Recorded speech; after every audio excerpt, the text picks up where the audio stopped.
When an ideal turns into a business, people will start criticizing you, both openly and covertly. Guilt, shame, and enlightenment are among the most negative sources of human emotion. You often hear spiritual teachers preach, you must be enlightened. You must transcend your ego. You must break free from illusions and enter a higher dimension. These words on the surface seem harmless, but if you take them too seriously, they can become highly problematic. Those who tell you to awaken and be extraordinary are often just projecting their own unaccepted shame onto you. The deepest pain in the human soul stems from shame, a profound rejection of one's present and past. According to David Hawkins' levels of consciousness, the lowest frequency is shame and guilt, while the highest is enlightenment. Why do I say enlightenment is also a negative emotion? Because it is simply the inverse of shame, two sides of the same. The more a person loathes themselves, the more they want to transcend. And self-loathing is the root of human suffering.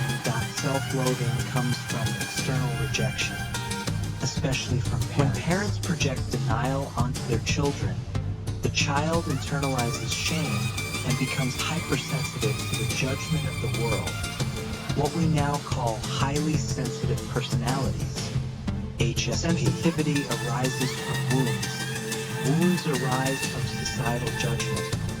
Judgment comes from those who impose their doctrines upon you. You're too ignorant. You need to be enlightened. You're too narrow-minded. You should be more tolerant. You should dedicate yourself to others. You should be great. You should surrender yourself. Sartre once said, "Hell is other people. To escape this hell, some people create a false reality, attempting to hide in an illusion where everything is perfect." And humans have a particular tendency to impose their beliefs onto others. Someone believes they are noble, so they demand that you be noble too. Someone believes narcissism is bad, but instead of reflecting on their own judgments, they call you narcissistic. Humans love to play the "I'm good, you're bad" game. They package their moral superiority and sell it to you. The hidden oppression in toxic positivity. Some so-called positive energy gurus are incredibly annoying. No matter what you say, they respond with, "You can do it. You are strong. You will succeed." Though they may have no ill intent, they are, in reality, quite foolish. Their "you can" message carries an implicit command. You cannot afford to fail.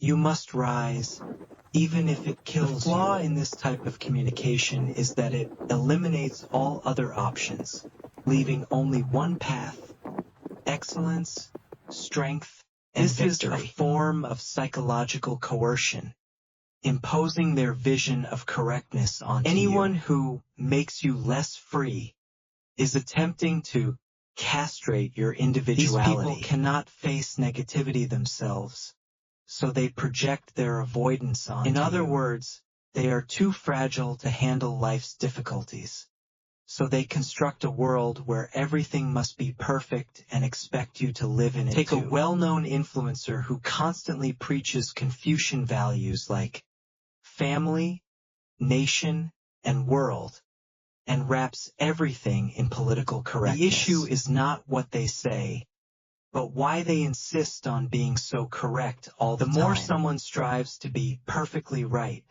the more they subconsciously believe that being a real, flawed human is completely wrong. But humans are inherently imperfect. That's why narcissists escape into illusions, crafting a perfect life where everything appears grand. The psychology behind cults and scams. Fraud and manipulation operate in two fundamental ways. Temptation. Some scams lure you in with perfection. For example, con artists who pretend to be wealthy, powerful, and flawless, so that you give them money, thinking they can elevate your life. Other scams rely on fear, like calls claiming your bank account has been frozen or superstitious warnings that you have bad luck, and need to pay for a ritual to remove misfortune. A lighter version of this scam is brainwashing, where they weave a beautiful illusion so that you willingly fall into the trap. What does fear create? It creates social dependency.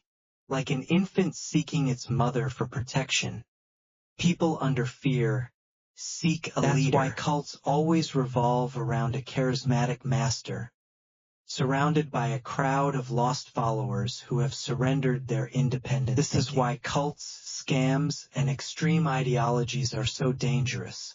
Once people stop thinking for themselves, they become enslaved by dogma. The tyranny of narcissistic groups. I don't eat meat, so neither should you. I love dogs, so you're not allowed to eat dog meat. This disrespect for individual choice is the hallmark of the narcissistic infantile mind. A narcissistic man-child wants to control everything and bend the world to his will. A cult, in essence, is a gathering of narcissistic children, a small group of mini-fascists who believe, if you are not one of us, you are the enemy. That's why they reject, judge, and attack anyone different from them.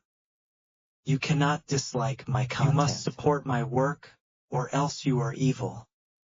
Narcissistic groups always seek to consume you, mentally, emotionally, and spiritually. Their goal is to strip away your independent will and force you to conform. As Rousseau said in The Social Contract, man is born free, yet everywhere he is in chains. These chains come not only from laws but also from social expectations, moral judgments, and the burning scrutiny of others. You don't understand the bigger picture.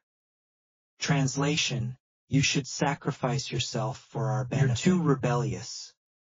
Translation: your strong boundaries make me feel out of control, so I must suppress. This is why Sartre said, hell is other people. If your individuality is too strong, you will be excluded from the group, seen as a threat by your colleagues, bosses, and social circles. Narcissistic minds operate under one simple rule: obey me, and you will prosper. Defy me, and you will perish. Finding your own path.